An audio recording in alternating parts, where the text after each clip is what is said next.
The Sports Renegades podcast on SportsTownChicago.com.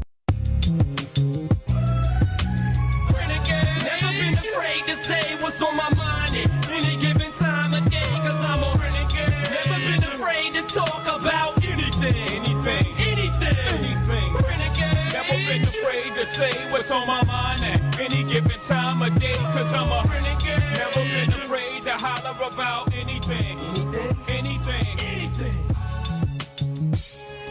All right, welcome into the Sports Renegades here on SportsTownChicago.com. I'm Ryan Stuprich. And I'm Ryan Risky. And, we're going to start off the show tonight. We got a short show tonight. We thought what better to talk about than the Cubs as they go as they start off the break 6-0, but before that, there was a lot of issues. Ryan Risky was at the first half finale on Sunday, which ended up being great. The finale, yeah. Yep, they were losing 10-0 in the first inning. And, that's not even the worst part of it. The worst part is that I was also at the game on Thursday against the Brewers, July 6th. When they lost 11-2, and that was the game Montgomery started and was taken out in the second inning for allowing 5 or 6 runs. They were down like 9-0 going into the bottom of the second inning. That was also the day they gave away the final out bobbleheads. And Ryan, I don't know if you saw some people when the last box ran out, or they took the final box to an undisclosed location. People started attacking like the Cubs ushers trying to get those bobbleheads. Yeah, I did see that, and it was pretty crazy. It was. I mean, I was appalled. Unbelievable. I went there. I waited in line for 2 hours. I was probably in the express line in the main entrance where the Wrigley Field marquee is. I think I was about the 4th person in line in the express line, because when we, or maybe about an hour 50 before the gates opened.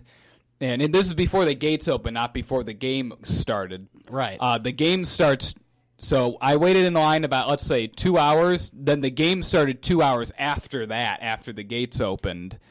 And so, of course, I got the bobblehead. I always make sure I get those. And I figured it would be a hot commodity, except I didn't think people would start attacking the ushers and just going nuts. I know. It was crazy. I saw the video on social media. It's the first thing, it's just for a bobblehead, like, let's not get all crazy.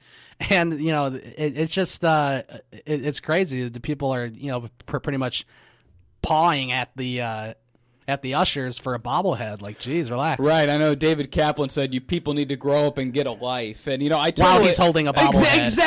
Exactly. It's like, while I agree with that, while he's holding one that he didn't have to wait in line for. And there's probably some people that are pissed off because they probably also waited in line 2 hours on May 20th to get the bobblehead, and then the game was called before the gate, right when the gates were supposed to open. Yeah, that sucks too. Right. People wanted they should have been giving away more than 10,000, and then David Kaplan is complaining about people while he's holding a bobblehead, and then David Hawes says, why don't people just hold them on or order them online? It's like, we want to waste $100 on a bobblehead. Well, I don't know by online if he meant just order it on like Amazon or like a bobblehead company website, for like the regular $30, $40 for bobblehead, or he actually meant just go to eBay and buy them for $150. Yeah. Some people were packaging that with the replica World Series trophy they gave out in April, and were trying to sell them for over $250. That's pretty crazy. Fortunately, I have both of those, and they're not being sold. well, that's good to know. And they obviously that was a terrible start. But then Lester, of course, right, and then had a good start. Back to the actual team on the field, and then crap. Lester gave up 10 runs in the first inning. I didn't make it out of the first inning, and they lost 14-3. And I mean, I really didn't think that I could go to any worse 2 games in a row, because they were outscored by a combined 25-5 in those 2 games that I went to before the break. Yeah, that couldn't believe for what I was watching. And then they come out of the break, they've won 6 in a row. Completely different team. John Lester looked like a completely different pitcher. In the All-Star break, that's not easy for him, knowing his last start was probably the worst of his career. Right, and yeah, I mean, he doesn't get out of the first inning, which he had never done. So it was pretty crazy. And yeah, they just come out of the break. They're hot, and people are hitting bombs. I mean, they're hitting home runs. Mike Montgomery's hitting home runs. Like, what's going on here? Yeah, he hit a long one. And, really far. I mean, really, like, and it was really the Quintana trade. I feel like everyone got that boost, and now that we're seeing them play, it looks like they found the fun in the game again. Like, right. Because if you remember last year, they came out angry. They came out angry. They were swept in the NLCS. They wanted to win the World Series. They came out angry. They won it. And then this year, they didn't really have, like, the motivation from the previous year of something happening. Right. I mean, what's your goal? Like, you won the World Series. Obviously, the goal is to repeat, but you don't have that fire under you because you won it. So, right, and then you got it's a little different feel, I guess. And not only you probably got the World Series hangover, short winter for the guys. Sure. And then also throwing, the pitching staff has thrown a lot of innings on the 2 prior years in 2015 and 2016. Oh yeah, they threw a lot of innings. Guys are playing. Young players were playing a lot of baseball. Weren't used to that kind of workload, and now the guys have found the fun in it. And I think the Quintana trade just gave a boost in everyone's morale. Like saying the front office is saying, "We have your back. If you guys start winning, we'll make another move."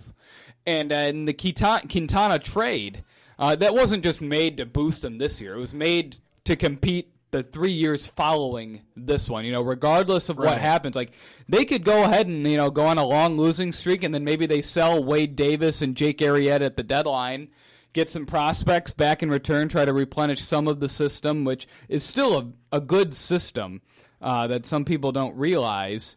It's definitely not one of the worst. No, I'd consider it at least middle of the pack, if not a little better. And and a lot of people are complaining, they don't have any top prospects anymore. And that's okay. And all the top prospects are in the majors right now. You had 4 top prospects in the top 100 at the beginning of the year. Yeah. Ian Happ is on the major league team, so he's no longer qualified as a prospect. Eloy Jimenez and Dylan Cease were traded for Jose Quintana, and then you still have Jaimir Candelario, who we have until 2020. Through 2020, I should say. Quintana we have through 2020. And then I mean, that's huge. And another thing, they had 2 first-round picks this year. Their 6th-round pick, Estrada, he was given a $1 million signing bonus. Wow. Out of high school so that he wouldn't go to college. You got to figure that's a very good player. And another prospect in the final draft for Jim Hendry, Dylan Maples, who he gave a big signing bonus to not go to college to play football and baseball. After, when they signed him, people thought he could be a frontline starter. After 5 years, he couldn't make it out of single A. They moved him to the bullpen, and now he's got one of the most deadly fastball off-speed, fastball, curveball, slider combinations in baseball. He's flown right through the system. He's at AAA coming out of the bullpen, and it looks like at some point, maybe in September, could impact the big league club. And there's still a lot of talent in that system. Now their number 4 prospect, Trevor Clifton, who they took in 2013, gave a big signing bonus to out of high school so he wouldn't go play in college. And I always notice this because he was like the main guy. Like, are they going to sign him or not? Because this is after they signed Bryant, gave him his big signing bonus. And they got him, and he's dominated at every level, struck out guys, hasn't been walking too many, not giving up many hits or home runs, soft contact, pitching very well at AA. Could be one of the, their one or top prospect next year. Maybe they're 1 or 2. They have a lot of their talent is more at the lower levels of the system. So they're not thought of as being as great because they haven't proven themselves or had that big breakout year like they might in the next year or 2. So the system will be looking better once they rank all the prospects again, probably next, mid-season next year when their draft picks this year start playing well. And so, I mean, it's not as bad as some people think, and they definitely do have the pieces to make some good, another trade or 2 to get a bullpen arm or maybe even try to get a Sonny Gray or not. Although, if you want to get a Sonny Gray, you might have to ship out Schwarber. Well, that will be interesting to see because, it looks like, especially at the end of the season, they're probably not going to re-sign Arrieta.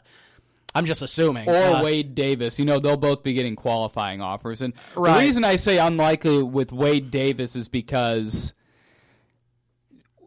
do you want to give him 80 or 90 million, to be a closer? Well, yes, he hasn't blown a save yet. Well, here's the thing. Yes, he's been as dominant as he's been. He's also 31. You'd probably be giving him a 5-year deal.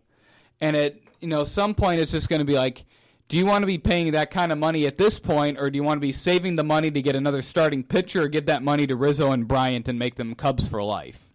Yeah, I think the latter is probably more likely. And I'm sure they could find someone. Hector Rondon has looked better as of late, along with Pedro Strop. Carl Edwards has been phenomenal out of the bullpen. Justin Grimm, ever since his tune-up at AAA, has been pitching much better. And then Dylan Maples looks like he'll be a key cog in the bullpen, and then throw in Mike Montgomery. I mean, how good has he been when he's been pitching in relief? So, I mean, that's already 6 guys right there potentially next year. That's if Maples can make the jump and still dominate hitters. Yeah, so, I mean, it'll be very interesting. Of course, we'll, talk about all that when the offseason approaches, hopefully. But, of course, right now the Cubs are rolling. And coming up next, we're going to take a break. But coming up next, we're going to talk about the hot offense and the team on the major level right now, and how they're getting it all figured out. And they got a big weekend series this weekend against the Cardinals. So stick around. You're listening to the Sports Renegades, SportsTownChicago.com. The Sports Renegades podcast on SportsTownChicago.com.